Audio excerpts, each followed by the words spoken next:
Well, hello. Good evening. My name is Wendy Moten with Wealth Means Power. I've been on the fence about doing this video for a minute and finally got the courage to come on here and do it. If you can just see what's going on, you'll understand. Family and friends, those who are really close to me know what's going on. I've already talked to them. I've seen my siblings today, so they've seen it, so they know what's happening. I called and talked to them when this first started last Sunday. It's crazy. 1 minute, everything's great. You're having a good time. You're living your best life. And all of a sudden, your body tells you something's not quite right. Last Sunday, while listening to church online, I was doing online service, and at the end of it, I started writing down notes from the sermon and doing what I was told to do.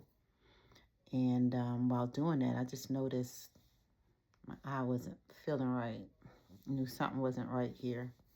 Went to the bathroom and looked in the mirror, and this is what I noticed. Went to the emergency room after talking with my sister first. Like, hey, you see this? FaceTime. Like, you see this? You better go to the doctors. Mind you, 9 years ago, almost to the date, this side did the same thing. Came home from work, went in the bathroom, washing my hands, looked up, and noticed one eye was not blinking. Fast forward, go to the emergency room. I want to make sure this is not a stroke.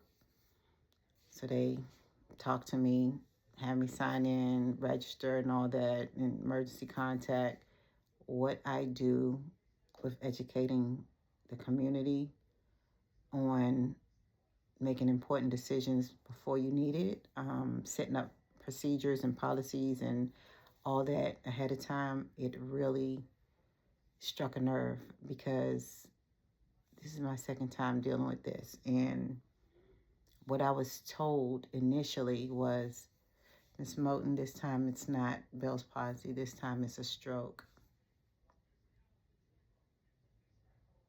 I witnessed somebody having a stroke, and I was there through that whole recovery process, and it was tough. And if you're not careful, you may not survive a stroke. Well, needless to say, this is not a stroke. It's definitely not a stroke. It's Bell's palsy again. It's just the opposite side of my face. It's apparently like there's vessels and nerves and all this stuff that are inflamed, which is causing this. And what triggered it, I don't know. But I know the first sign that something wasn't right was my nose was cold to the touch, just cold. And I was like, why is my nose, it wasn't that cold for my nose to be cold. And all this is all connected. And that went on for a couple of days, and I had a headache like right here for a couple of days. Cannot explain it. All of that is connected. I've been doing a lot of research. Like, I had nothing but time when I was in the hospital from Sunday till Monday afternoon. So I'm online and talking to ChatGPT, going to Google, like doing research on Bell's palsy. What I've learned over the past week is we take so much for granted. I couldn't fill my cheeks up, and it's still hard with air. That was one of the tests I had to do multiple times while I was in the hospital.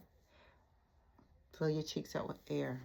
It got to the point where I was like tired of trying. I can't do it. Chewing your food, my jaws, my face gets tired. Just things that we think are normal. I I have to sometimes make my eye close. Like I have to literally, people think I'm like rubbing my eye. Stop bothering your eye. No, I have to close it because it's starting to feel dry. It feels like something's in there. Um, just everyday things we take for granted. Being able to just do what we think is effortless. Brushing your teeth. Trying to drink some water. Literally, I went to drink some water to take some medicine in the hospital, and the water went down my chin.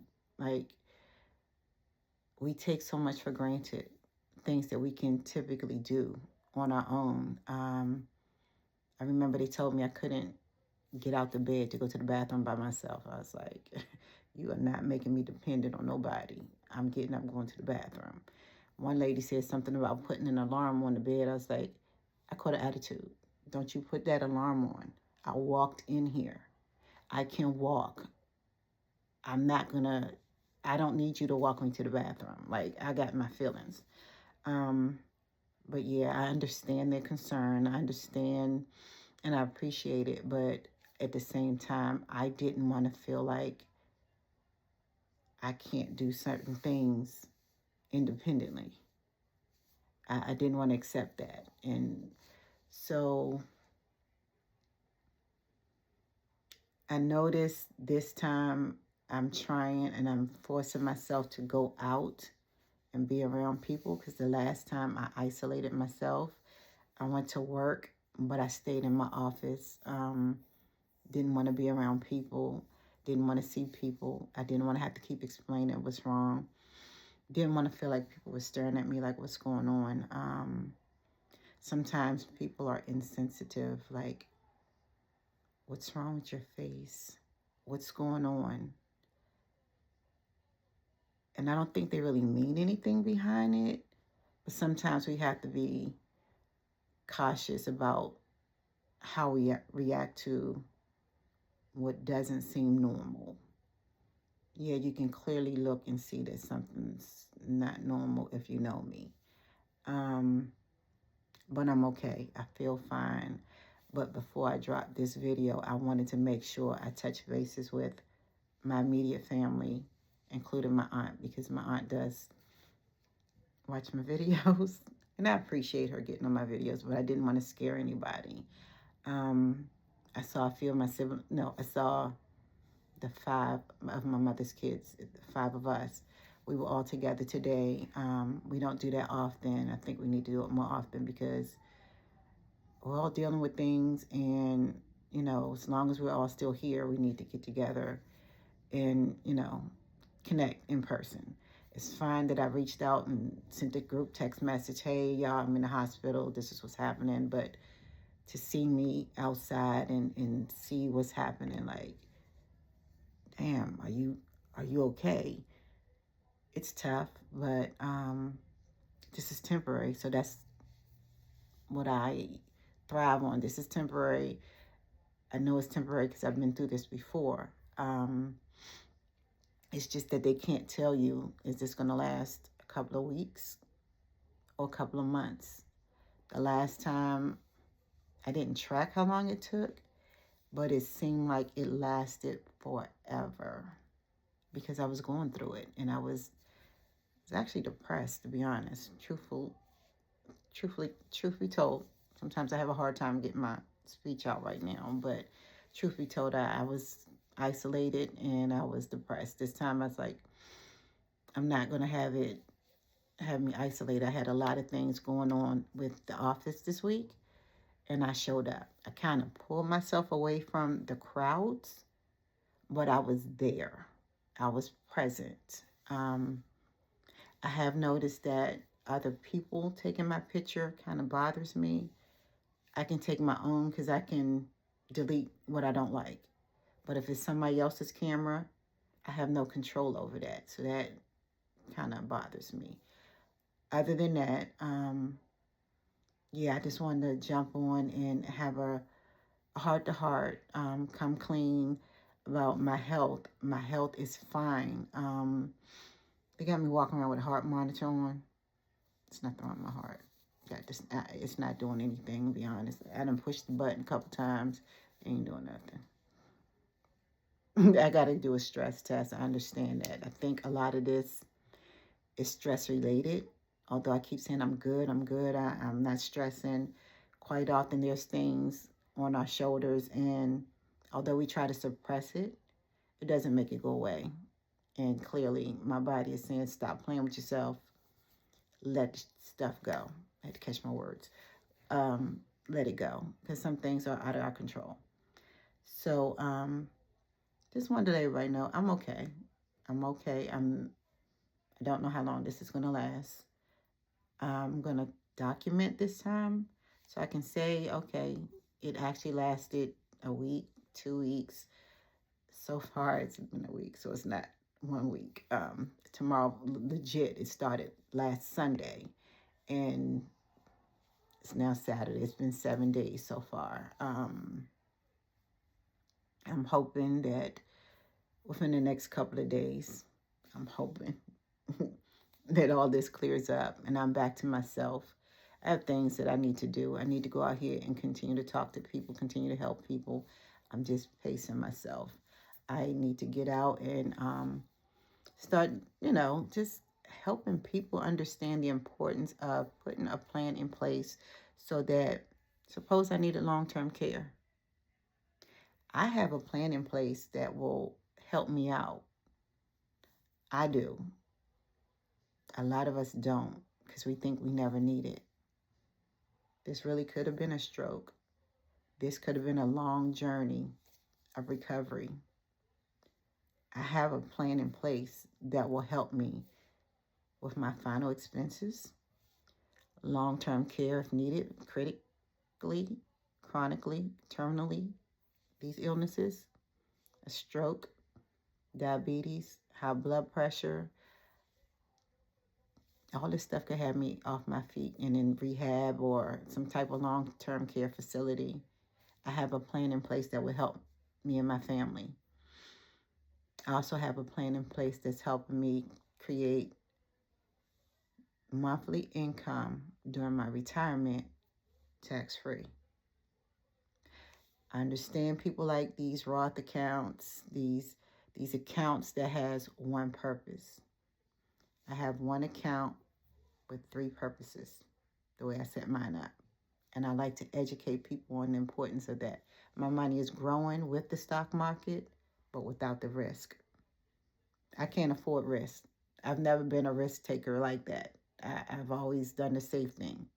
So stock market takes a hit, I don't lose because of the stock market. I don't lose. So I don't have to worry about it catching back up. Your money in the stock market has to catch back up to where mine left off. So when the stock market starts picking up, my money picks up too. That's one thing I educate people on. We buy houses. We don't always think about if something happens to me and I can't work, what's going to happen to my home. I show you how to protect that investment.